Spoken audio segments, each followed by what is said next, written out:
Это программа «Актуальное интервью». В студии Иван Лазаренко. Здравствуйте. По данным Минздрава, сегодня 900 тысяч россиян ВИЧ положительные. Каждый час заражается примерно 9 человек. Причем о своем статусе знают далеко не все. О том, как обстоит ситуация в Якутии и насколько эффективны применяемые сейчас инструменты борьбы против распространения ВИЧ, спросим у главного врача Якутского республиканского центра по профилактике и борьбе со СПИДом Анатолия Кожевникова.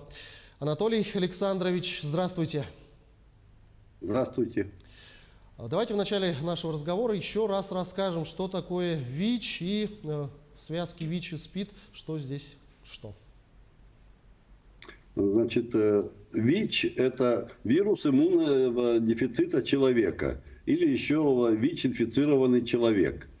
Значит, это еще не болезнь.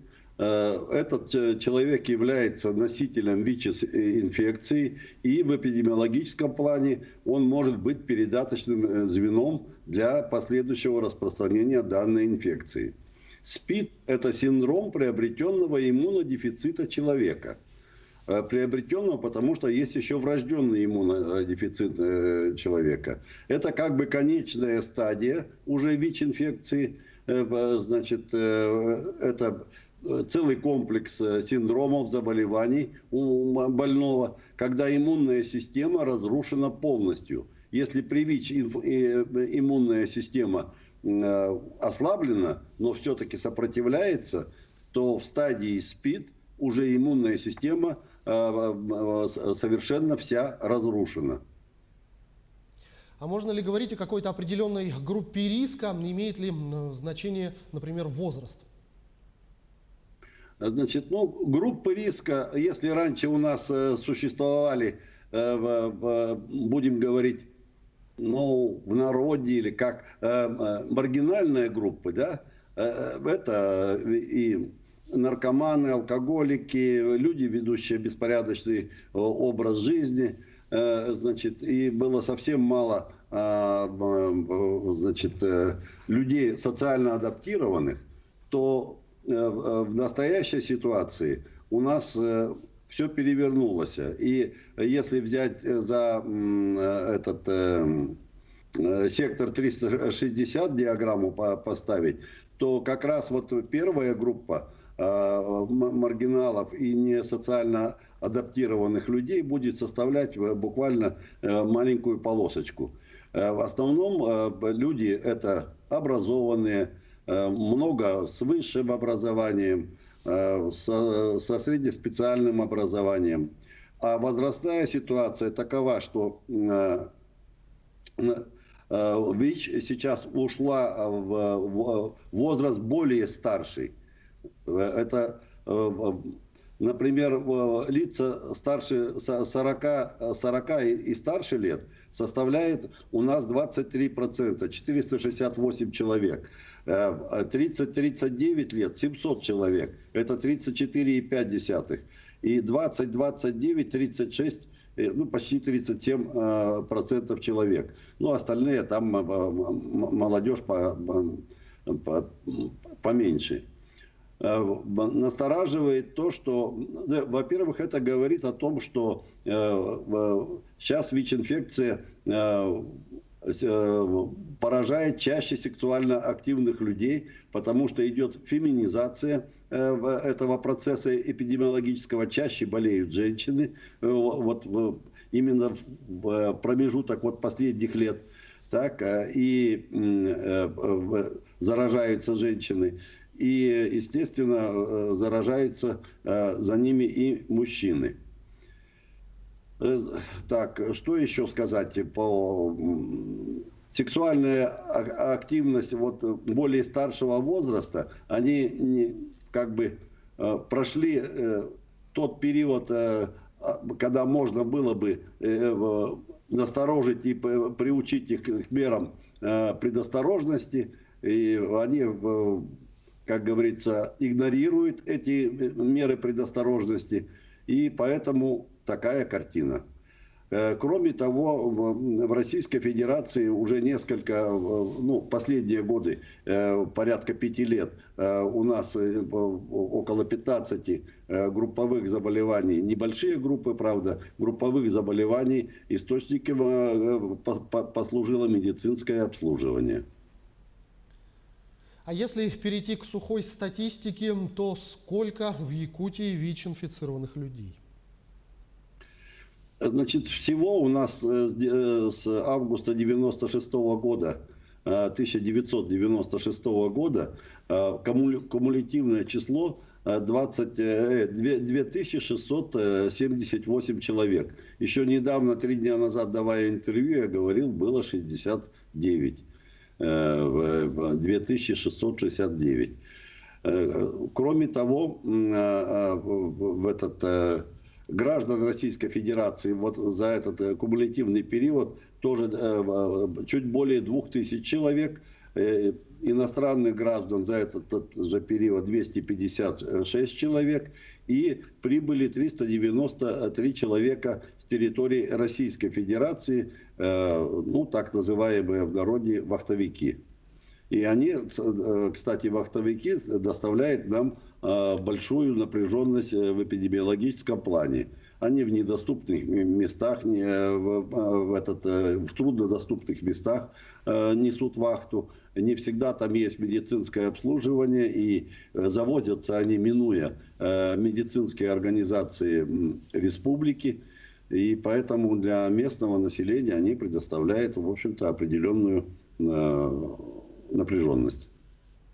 Вот, говоря о приезжих, как все-таки решается вопрос с мигрантами, потому что по данным Роспотребнадзора большинство мигрантов узнают о своем диагнозе, находясь уже на территории России.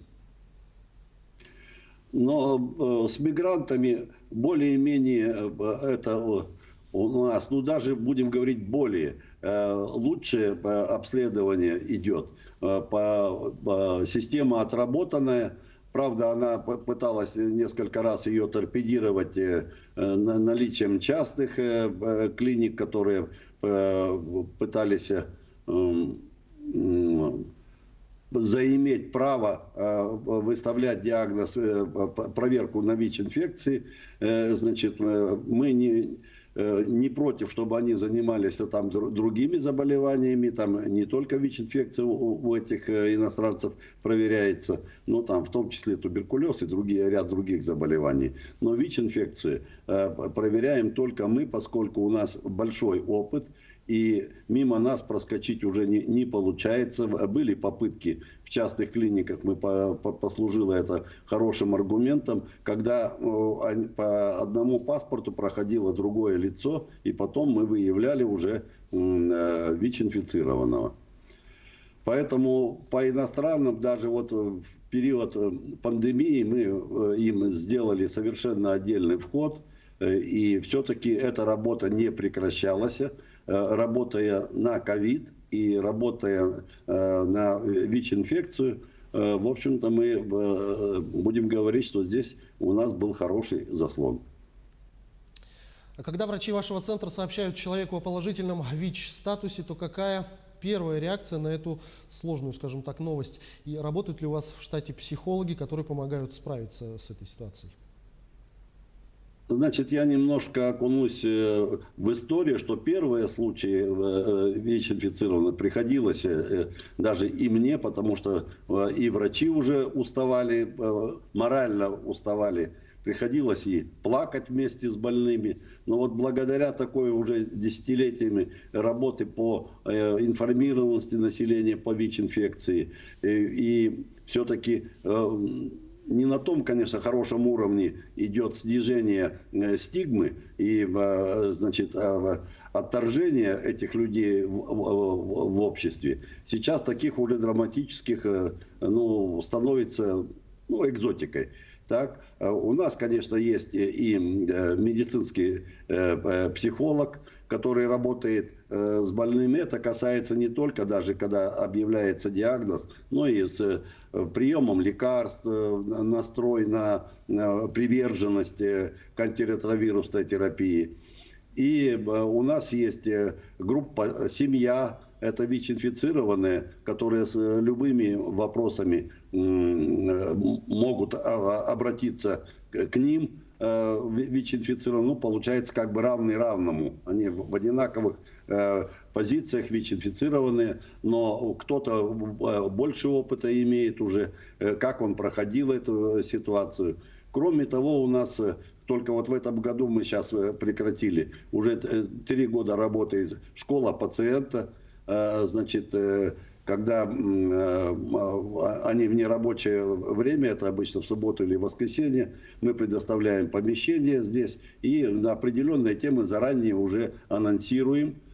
Кроме того, практически все пациенты имеют телефоны лечащих врачей и могут дозвониться и получить консультацию конкретно по онлайн. То есть вот сейчас ситуация у него возникла, или на лекарства, или там какая-то социальная напряженность. То есть у нас очень хорошо налажена и обратная связь. Расскажите, а как проходит лечение, сколько людей у нас в республике принимает терапию и нет ли перебоев с лекарствами, все ли инфицированные ВИЧ получают необходимое лечение? Ну, надо отдать должное нашей республике. Вот все, которые были за последние там 5-7 лет в публикации в газетах о том, что больные не получают лечения, там закончились лекарства. Мы как-то успешно все-таки проходили этот период. И когда какого-то лекарства появляются больные, допустим, мы заказывали определенный уровень, перечень лекарств, а появляется больной, который этот уже не устраивает, и ему пришлось делать смену схемы лечения, то, значит, правительство выделяло финансирование, и мы приобретали. Но это, будем говорить, такое ручное управление. Но конфликтных ситуаций у нас нету. Расскажите, пожалуйста, подробнее об инструментах борьбы все-таки с распространением ВИЧ и как бы вы оценили их эффективность? Ну, инструменты борьбы, лучше сказать о профилактике, потому что борьба здесь заключается в профилактике, в информированности людей. И, значит, ну, это не просто вот раздать буклеты людям, а объяснить. И вот даже мы массовые мероприятия до пандемии, которые проводили, у нас всегда дотестовое и послетестовое консультирование. Затем существует такая международная программа, которая принята в Российской Федерации. Значит, это 90-90-90. Это 90% живущих на территории людей должны знать свой ВИЧ-статус. Значит, то есть провериться. Любой гражданин, кто меня сейчас слышит, да, должен хотя бы раз в год провериться, узнать свой ВИЧ-статус. Это сделать легко. Это в поликлинике на приеме по любому какому-то заболеванию или просто пришел человек и сдал. Для граждан России это бесплатная процедура. Еще раз говорю, это не обязательно ходить в СПИД-центр, искать какие-то эти адреса и так далее. Это можно сдать в любой в любом лечебном учреждении, в том числе частный. Если вы изъявили желание, они обязаны взять у вас, поскольку мы для них это делаем то же самое для граждан России бесплатно. Но это не касается анонимных. Если человек не хочет, чтобы кто-либо знал, кроме него и центра СПИД, значит, свой ВИЧ-статус, он может сдать анонимно. Тогда это независимо, гражданин России или не гражданин России, это идет платная услуга. Но мы даже на это идем, чтобы человек задумался, когда узнает свой ВИЧ-статус. Дальнейшие шаги у нас, в принципе, определены, и они тоже их получают в момент, когда он сдает анализ, что как действовать дальше, если он получит положительный результат. Анатолий Александрович, я благодарю вас за беседу. Спасибо, что ответили на наши вопросы. Всего вам самого доброго.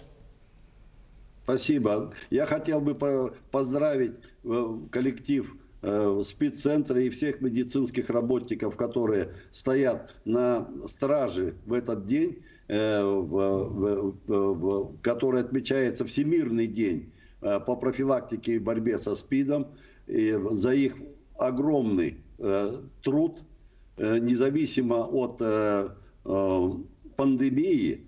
Мы занимаемся еще и диагностикой, ПЦР-диагностикой ковида. Мы не снижаем своих темпов работы.